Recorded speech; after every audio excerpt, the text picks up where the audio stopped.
Are the booths able to hear you, Ms. Corner? Nodding going on, but the interpreters can hear Ms. Corner. It's not working. That's what. Sorry, that was what. Oh, you didn't hear that, Your Honours. Oh, I see. The message was live notes stopped working.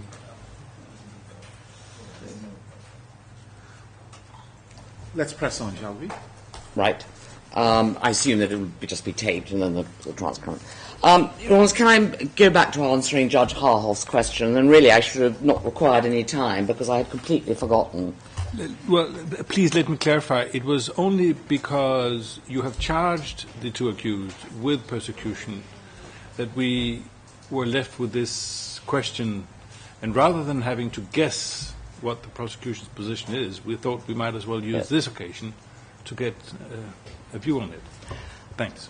Your Honours, can I say straight away, of course, our first submission on that is that all the crimes are within the original JC, but in the alternative, that the crimes outside those of forcible transfer and deportation come within JCE 3. The leading authority, and which has been followed in every case that we can see, is that of Burgenin, the decision on the interlocutory appeal. As I say, I really ought to have remembered that. The trial chamber in Burgenin at the Rule 98 stage had in fact dismissed the charges of genocide, and there was an appeal on the basis that that was a erroneous decision in law, and the appeals chamber on the 19th of March 2004 held as follows. They first of all dealt with an accused who enters into a joint criminal enterprise to commit the crime of forcible transfer, obviously shares the intent of the direct perpetrators to commit that crime.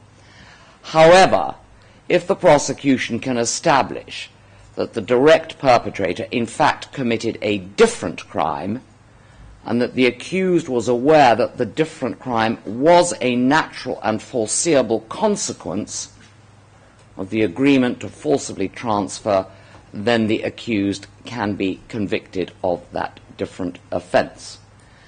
And they go on to deal with genocide, and then paragraph 7, as a mode of liability, the third category of joint criminal enterprise is no different from other forms of criminal liability which do not require proof of intent to commit a crime on the part of the accused before criminal liability attaches.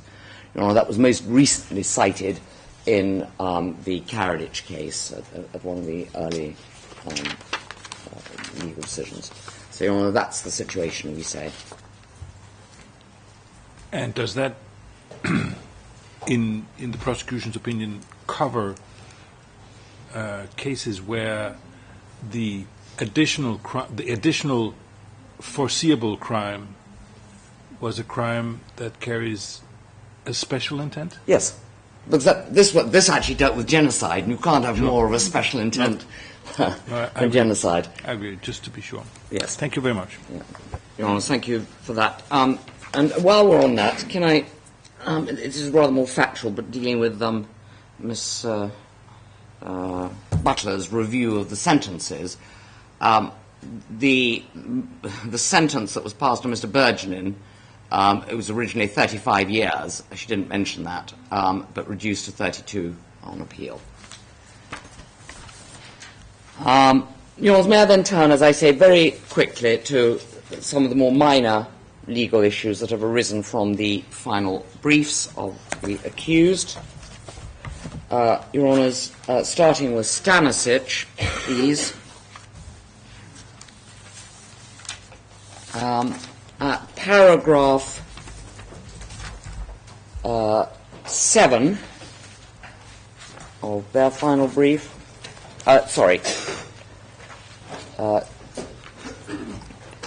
Yes, paragraph 7. The final sentence there states they're dealing with, in particular, intercept evidence and the CHS, and end off by saying that evidence not proved to be authentic beyond a reasonable doubt would be granted no weight at the end of a trial, and they cite for this proposition Burgenin and Popovich. Your Honours, in fact, proof beyond a reasonable doubt applies to facts, not evidence, and only those facts on which a conviction or sentence depends. And the case on that is the appeals judgment Milosevic, paragraph 20, obviously interlocutory appeal. Proof beyond a reasonable doubt applies to facts, as I said, and, for example, an element of the crime or a mode of responsibility or a fact indispensable to entering a conviction. And, Your Honours, the cite for that is Halilovic, appeals judgment, paragraph 125. Your Honours, in paragraph 10, and I think this was just an error, possibly, they deal with the actual burden and standard of proof.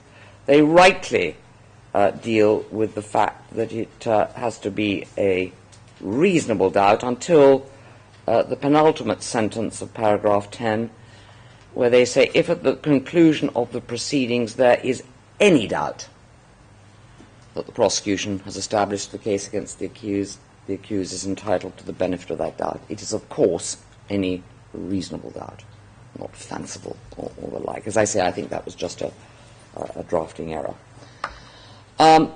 Your Honours, still on the Stanišić brief, if one looks at paragraph, just to get them in order, slightly, yes, paragraph 211 of the Stanišić brief.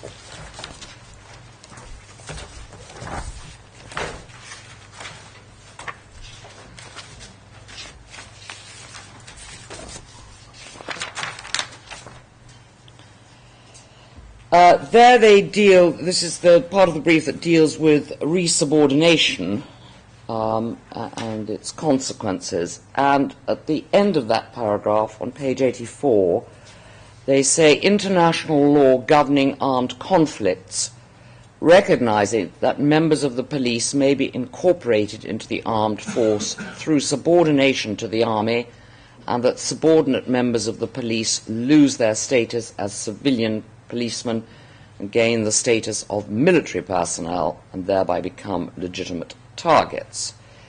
And they quote one of their documents, plus Lisitsa. But in fact, Your Honours, international law does not support this argument that the accused lost effective control of the MUP units once incorporated into the armed forces. The relevant provision, which is not cited here, is Additional Protocol 1, Article 43(3), and that merely notes that if police units are incorporated into a party's armed forces, notice must be given to the other parties to the international armed conflict. This procedure ensures that other parties know which police units can be treated as legitimate military targets. And there's the various commentaries on this. The adding to this, what they say, subordinate and subordination, it doesn't come into Article 43 at all, because obviously this is the question of which superior has the power, as Mr. Olmsted has dealt with, and duty to act, is based not on international law but on domestic law. And, Your Honours, I think finally on the Stanišić brief, if one looks at paragraph 674,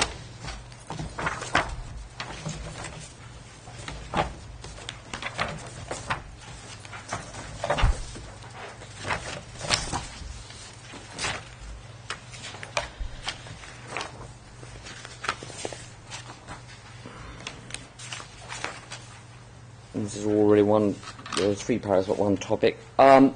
They state the existence of de jure authority is not synonymous with effective control, does not necessarily imply de facto authority, nor does it create a presumption of effective control.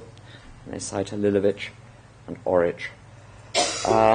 Instead, the inquiry should focus on the de facto relationship between the alleged superior and subordinate. However, Your Honours, what they don't cite, and this also arises from the Oric case, and also, like Mr. Hannes, I have even more difficulty with Rwandan names than I do with Bosnian. It's a case called Nata NTABAKUZE, appeals judgment at paragraph 169. It can be, de jure authority can be an indicator of effective control. At paragraph 681,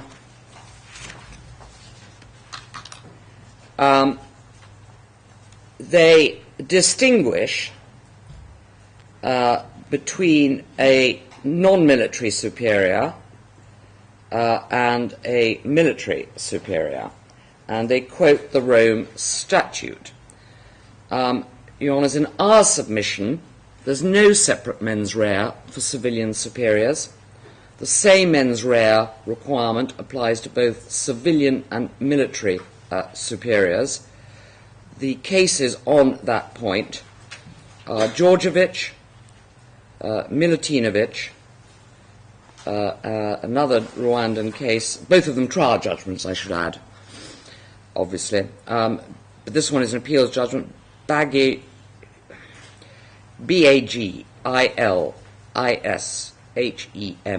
appeals judgment, paragraph 35.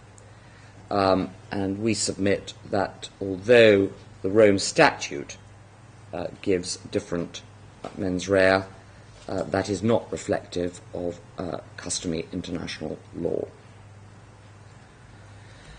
As those are the matters that we would deal with in the Stanišić brief. In respect of the Župljanin brief,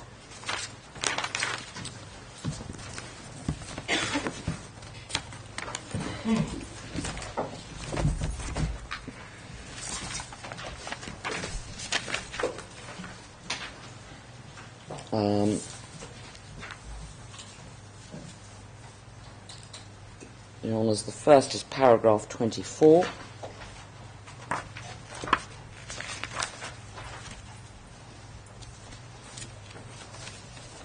At the end, they're dealing with planning as a mode of liability.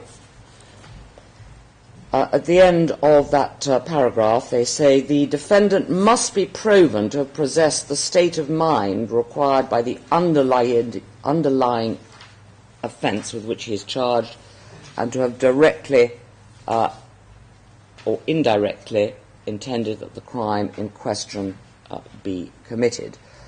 Your Honours, we say that the mens rea for planning is a direct intent to plan a crime, or an awareness of the substantial likelihood that a crime will be committed in the execution of the acts or omissions planned. Again, it's the Milosevic appeal judgment, paragraph 268, and Kordich appeals judgment, paragraphs 29 and 31, which are not cited in the cites to that sentence in the brief. Next, Your Honours, the question of evidence outside the indictment period, paragraphs 55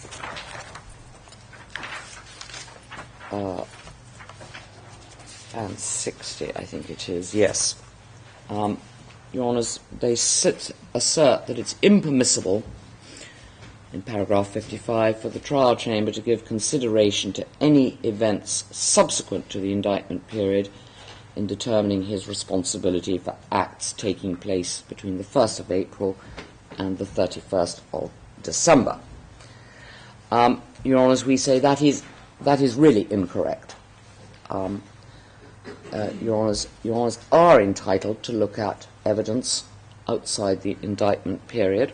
He cannot be held liable for any actions that he took in 1991 or 1993, but we say, and we say that's what the law says, that it can be evidence in support of other evidence which shows his actions in 1992 were criminal, and it goes further than just the mens rea itself.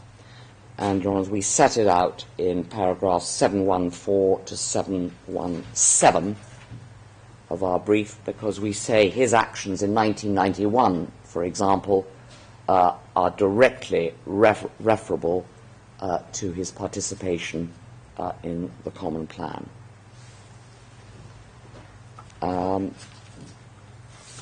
Just let me check. I think there was one more paragraph in respect of...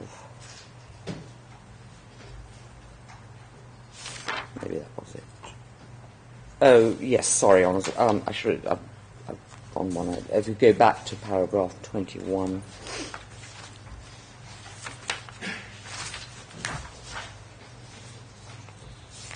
We'll start with that. In fact, this is very much along the lines of the question Judge Harhoff asked us. The defence submit that in respect to JCE 3, he wasn't aware, etc., that these were natural and foreseeable consequences of the alleged JCE. Such crimes, it is said, are of a wholly different nature to acts of forcible transfer or deportation. They were either completely outside the JCE with which he was charged, or formed part of an expanded JCE to commit acts of revenge.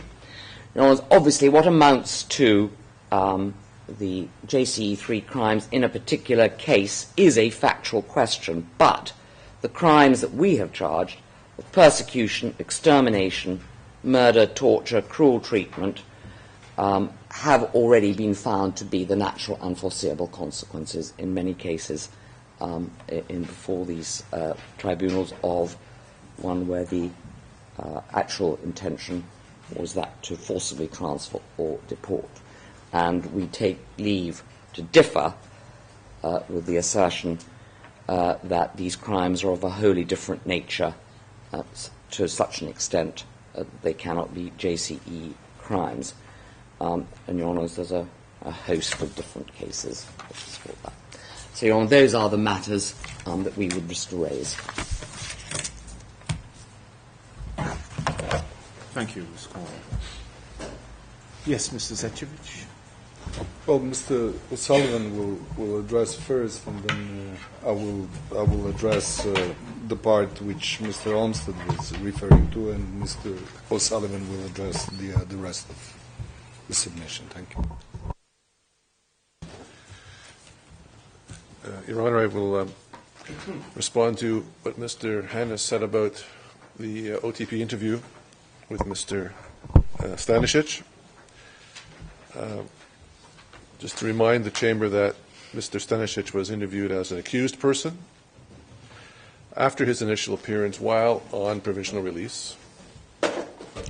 You've heard that the statement was offered through the bar table by the prosecution, and it was relied upon by the prosecution in its pretrial brief, its opening statement, and during the trial. It is certainly a matter for you to weigh that piece of evidence along with all the rest, and that's all we ask you to do. It's our position that that statement is entirely consistent with the evidence in this case. The final point we want to make on this is that there should be no adverse inference taken against Mr. Stanišić for exercising his right not to testify at trial. That is undisturbed by the fact that he has given a pre-trial interview to the prosecution, which was tendered by the prosecution, which you must evaluate. In no way, according to the statute or the jurisprudence, can you draw an adverse inference against him for remaining silent at trial. Thank you.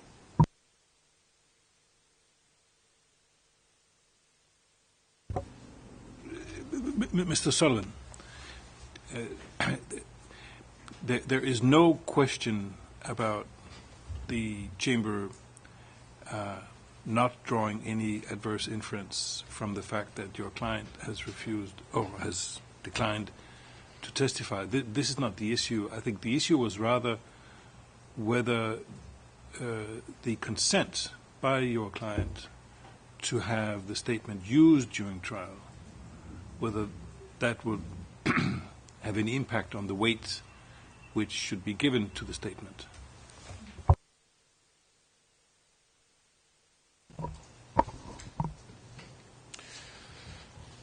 When he was read the caution on the rules 42 and 43, he agreed to have that statement used at trial. And indeed, it was offered by the prosecution. And that's why I emphasize the point at which he gave that statement after his initial appearance as an accused person, with the full knowledge that it would be used at trial. And I think you should look at it in that light, in addition to what we say is the other evidence in the case which is consistent with what he said. And, can I just make it very clear that at no stage has the prosecution ever suggested, nor would it, that has anything to do with his right not to testify at trial. It's a completely different issue.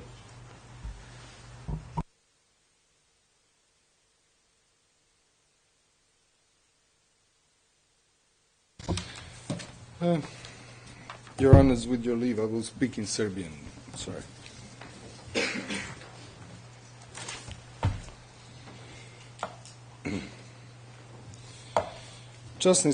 Your Honors, the position of the defense with regard to the claims and positions presented by Mr. Olmsted is this: we absolutely do not agree with these claims and positions, and I will explain why. Mr. Olmsted rightly observes that there are two issues at stake here. The first issue is this: can several superior persons have the same command responsibility for the acts committed by one subordinate? We agree that they can. However, Your Honors, we are talking about a company commander, a battalion commander, a brigade commander. The three of them are parts of the same chain, and all three of them can be held responsible for the actions or acts committed by a soldier in that company. And that is the situation, Your Honors, which applies to Strugar, as well as to Naleterić, as well as to Blaškić and Popović. Why does it apply to Popović? The answer is simple, Your Honors. When you read the trial judgment in the Popović case, it says that Borovčanin received an order from the minister to take the special unit and to report to Krstić, to be re-subordinated to General Krstić when he gets there. At that moment, when he, as the commander of that police unit, is re-subordinated to General Krstić, he gets a military superior who is above him. At that moment, he enters a military structure, and the distinction between him and any other company commander or a battalion commander in the army, Republika Srpska, at that moment ceases to exist. It simply does not exist anymore. He becomes an element of the command structure of the army. Claims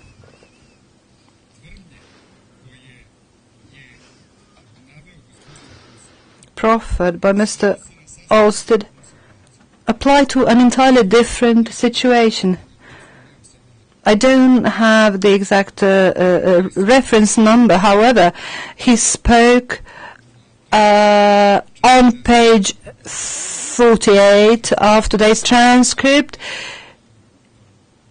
about Borovčanin, and he says that Borovčanin was found to be responsible for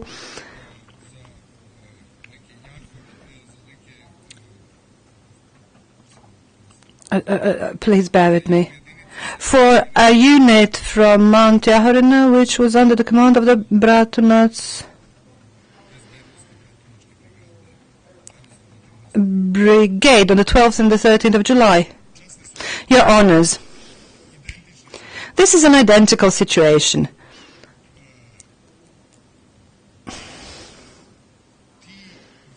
Those soldiers, those troops, or rather those policemen who are subordinated to the military, we claim, and the law provides for them to become military conscripts of or soldiers. They were members of his unit under his command, and he resubordinated that entire unit together with himself to the army. At one point in time, one part of that whole unit, several soldiers from that unit went and joined another unit of the army of Republika Srpska and committed a crime. And the trial chamber found him guilty. However, in that case, he was part of the military hierarchy, and he had nothing whatsoever to do with the Ministry of Defense at that moment when the crime was committed, and that is the gist of the whole matter. The fact that Borovčanin before that and after that was a member of the Ministry of Defense, the interpreter's correction, the Ministry of Interior, at the moment when the crimes were committed, the same crimes for which he was found guilty, he was a member of the Army of Republika Srpska because he was subordinated to them, and he was part of that command chain, and that's why he was found guilty and convicted. The second issue, Your Honours, is the issue addressed by Mr. Olmsted on pages 47 and 48 of today's transcript. He spoke about two parallel, different chains of command, whereby there is a civilian authority or superior as well as a military authority or a military superior. What Mr. Olmsted omits to observe in the judgments, or perhaps omits to mention here, is a very clear position proffered by the trial chambers in those cases, and I will quote that position.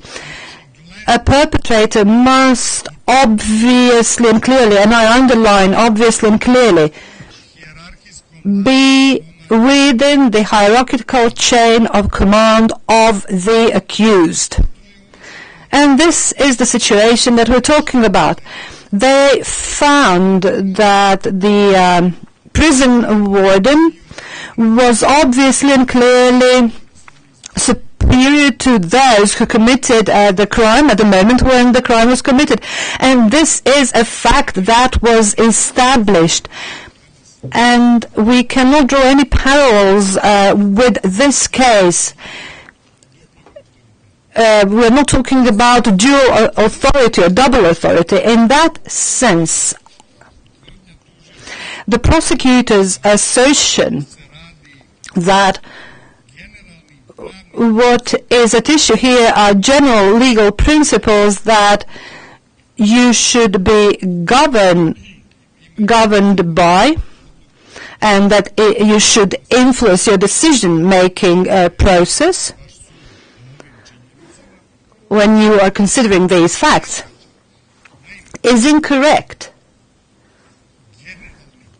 In general terms, when we're talking about a general legal principle, we have to admit that according to the doctrine of command responsibility, there is no possibility to have two different commanders belonging to two different chains of command. It can happen only, and I repeat, only if all the commanders belong to one vertical line and chain of command.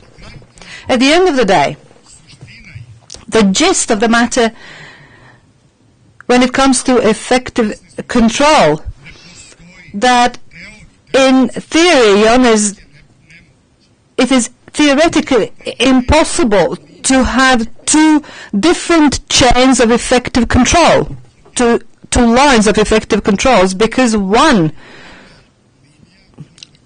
line and somebody in that line can say, you go to the left, whereas the other person in the other line of command can say, you go to the right. Who is that person or that line that holds effective control? There is no possibility for two commanders to have effective control, because it may happen that the two of them issue two contradictory orders at the same time. According to the theory of command responsibility, there should be just one, only one person who has effective control. And what the jurisprudence of this tribunal says, and what the theory says, is that at the moment when a crime is committed, that person who has effective control at that moment is the person who should be held responsible and accountable for that crime. Your Honor, our defense team will respond only on issue or error in our final brief, so Ms. Butler will deal with that. Thank you, Your Honours. I'll be very brief. So in relation to the first aspect raised by Ms. Corner, that related to the intention for planning, and she was saying that we were wrong to say it's the direct intention or an indirect intention. Now, she's quite right. We could have been more precise in our form of words there by using the term indirect intention. What we actually meant was, as Ms. Corner identifies as the correct standard, an awareness of a substantial likelihood that the crime will be committed in execution of the planned acts. So we've got no contention about that, Your Honours. The second point that she raised related to evidence outside the indictment period. Now, we are slightly further apart on this issue, Your Honours. We would suggest that if one takes a look at the Stanišić appeal judgment at paragraphs 122 to 132 and at the Nahimana appeal judgment at paragraph 315, that establishes that essentially acts outside the indictment period can be taken into account by Your Honours, but only in relation to certain aspects of the case.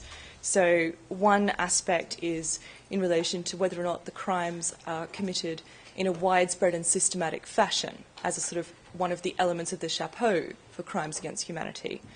Another way in which these types of acts can be taken into account is for the mens rea of the particular accused person. And another way is for clarifying the context to the crimes. But it's our submission that you cannot take them into account in determining the particular individual participation of an accused in the crimes charged. So it's relevant to mens rea, to background, but not relevant to individual actus rea. Now, the third aspect that Ms. Corner raised was in relation to joint criminal enterprise on paragraph 21 of our brief. Now, she said there, she was discussing the expanded forms of crimes. Slow down. And that is how our paragraph starts in that brief. It says the defence submit that. So our case is that the expanded alleged crimes were not a natural or foreseeable consequence of the original crimes in Mr. Župljanin's view. Now, just related to that, if I can add a couple of words to assist with Judge Harhoff's question to the prosecution. We obviously accept that the Brajanin interlocutory decision was made back in 2004.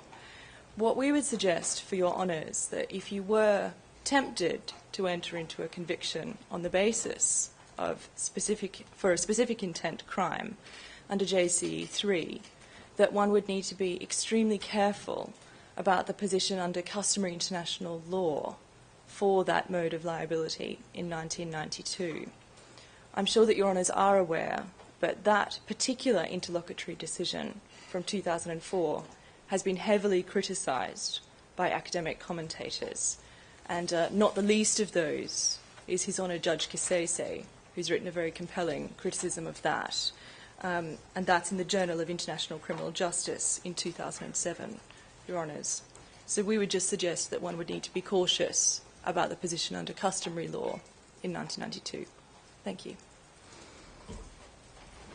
I'd just perhaps ask that line, page 11, line 16. I really don't think that's what Miss Butler said about me.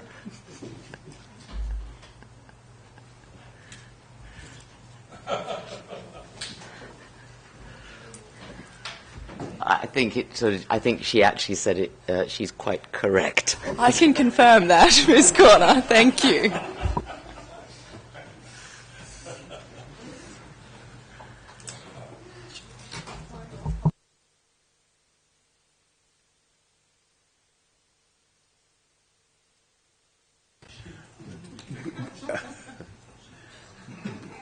Before we afford the accused Župljanin to make the brief remarks that he had asked to make, Mr.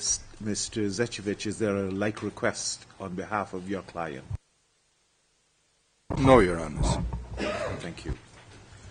So, Mr. Župljanin, you may proceed at when you're ready.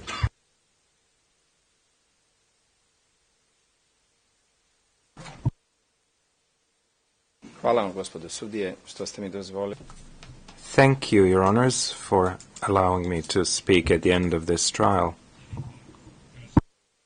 I wish to say that I fully endorse the closing arguments of my defense team, and on this occasion, just as I did at the beginning of the trial, I wish to express my sincere regret and sympathy for the victims and their sufferings, as I have not had the occasion to tell them that in person during the trial. Thank you. Thank you. Yes, Ms. Well, I just want to, I think the defence mentioned it, but I didn't think we did, but we'd like to mention it now. We want to thank the interpreters and the court staff for their assistance over the trial. Particularly the interpreters. We understand how difficult it is sometimes with different accents and different speeds and mispronunciation of words. And we're very grateful to all concerned. We join with our full support of what Ms. Corner said. We would also like to thank the registry and the court staff, as well as all of our interns and associates who helped us prepare this defense case. Thank you very much. Before I perform the formalities under Rule 37, the Chamber, of course, Rule 87, I'm sorry, the Chamber, of course, joins with what Council has said in thanking the support staff that have made this exercise over the past months, in fact years, possible. The interpreters, the court reporters, the security staff, and I would add to that the members of the Chamber's own team. But also, the Chamber must thank Council for their assistance. And we now are at that stage where it falls to me to declare these proceedings closed. Thank you.